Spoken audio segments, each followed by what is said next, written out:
There's a strange kind of silence that follows you when you're alone. At first, it's almost unbearable. The hum of your thoughts, the echoes of regret, the endless noise of what you tried to escape. You reach for your phone, for music, for someone to text, anything to drown it out. But what if that silence is the very thing you've been running from your whole life? We live in an age where being alone feels like a punishment. We fear solitude as if it's proof that something is wrong with us, that we failed to be loved, to belong, to matter. But the truth is far more unsettling.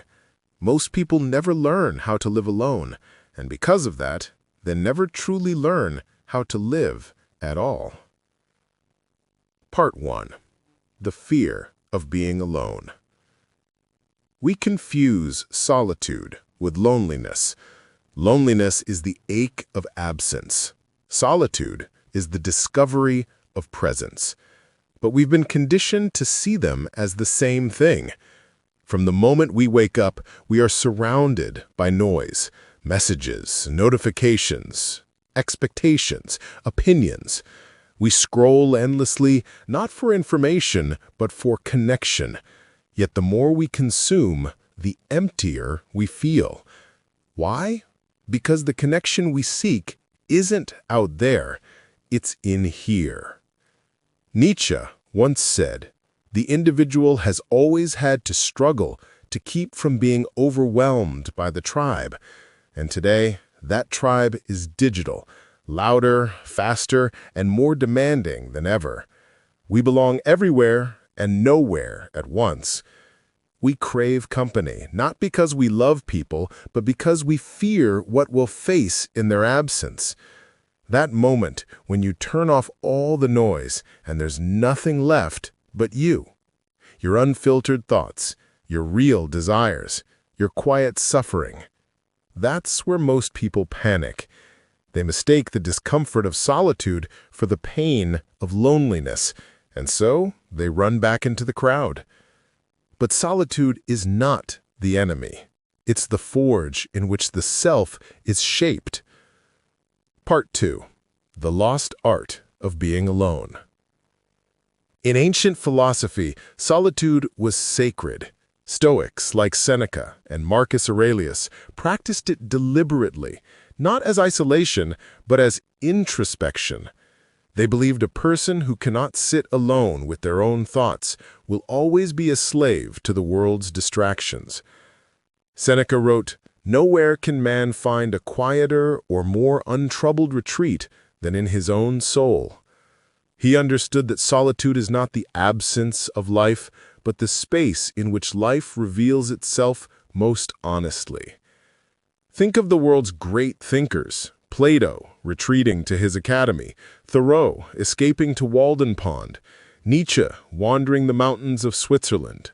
They all understood something we've forgotten. Solitude isn't withdrawal, it's confrontation. You face yourself, your fears, your delusions, your contradictions, and you learn to make peace with them. But today, solitude feels like social death. We measure our worth by engagement metrics. If no one sees it, it doesn't exist. If no one likes it, it doesn't matter. So we post, we share, we perform, terrified that being unseen might mean being nothing. What we've lost is the courage to disappear, to step away from the constant validation and rediscover who we are when no one's watching. Part 3. The Mirror of Solitude. There's a moment that comes when you've been alone long enough. The initial panic fades, the noise quiets, and then something shifts.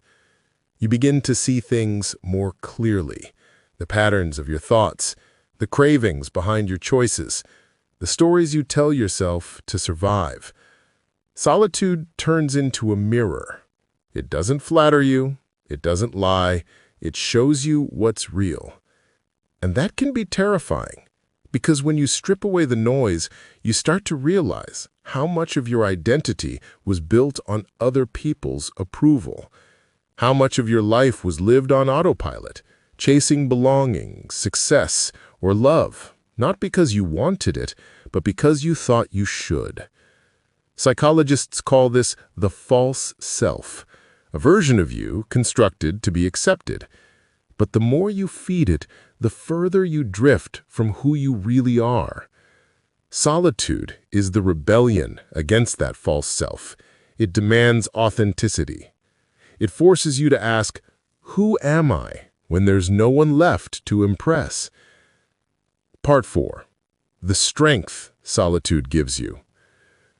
When you learn to live alone, something remarkable happens. You stop negotiating your worth. You stop begging the world to validate your existence. You realize that peace is not found in company, but in clarity. Solitude teaches you discipline. When there's no one to distract you, you confront your habits, your laziness, your excuses. You begin to build yourself from the inside out, not for applause, but for integrity. It also teaches you self-reliance, the kind that Machiavelli admired in those who could rule themselves before ruling others. He wrote that a prince who depends too much on others for power will always be at their mercy. The same is true for us. If your happiness depends on others, you'll always be a hostage to their presence. True freedom begins when you can stand alone, content, grounded, whole. Part 5. The gift hidden in solitude. Paradoxically, solitude doesn't isolate you from humanity. It connects you to it more deeply. Because when you finally stop running from yourself, you begin to see others more clearly too, not as tools for your validation, but as mirrors of shared existence. The philosopher Dietrich Bonhoeffer once said, "Let him who cannot be alone beware of community, but let him who is not in community beware of being alone." He understood that solitude and togetherness are not opposites. They complete each other. You can only love others deeply once you've learned to be alone without falling apart. Solitude sharpens empathy. It teaches you presence. It humbles you. Because once you've spent time with your own darkness, you stop judging others for theirs. Part 6. The uncomfortable truth. The uncomfortable truth is this: most people are not afraid of being alone. They're afraid of meeting the person they become in solitude. They fear what they'll uncover, the emptiness, the longing, the realization that so much of their life has been lived for others. But the only way to heal that wound is to stop running from it. You will never find peace through constant companionship. You will never discover yourself in a world that never stops talking. You will only find it when you can sit in the quiet and hear your own soul speak. And it won't speak in words. It will speak in intuition, in stillness, in small, subtle truths. It will remind you of what you once loved, what you once believed in, before the world told you who to be. Part 7. How to begin living alone without feeling lost. Start small. Turn off your phone for an hour. Take a walk without music. Eat a meal by yourself, without scrolling, without pretending you're busy. It will feel awkward at first, maybe even painful, but that's just the withdrawal, the fading echo of dependency.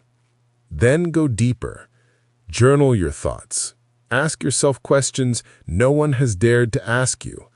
What do I actually want? Who am I trying to impress? What am I avoiding? Over time, the silence stops feeling empty. It starts to feel like home. Because that's what solitude really is. Not a prison, but a return. A return to yourself, to your center, to your life. Conclusion. The quiet power of being alone. In the end, Solitude is not about rejection. It's about liberation. It's the moment you stop outsourcing your happiness. It's when you realize that the person you've been searching for, the one who will understand you, comfort you, save you, has been here all along. And when you finally make peace with that, you become untouchable. Because a person who can stand alone is a person who cannot be broken. So don't fear solitude. Walk into it. Let it strip you down, cleanse you, rebuild you. Learn to live alone, not as an escape from the world, but as a way to return to it, stronger, clearer, freer.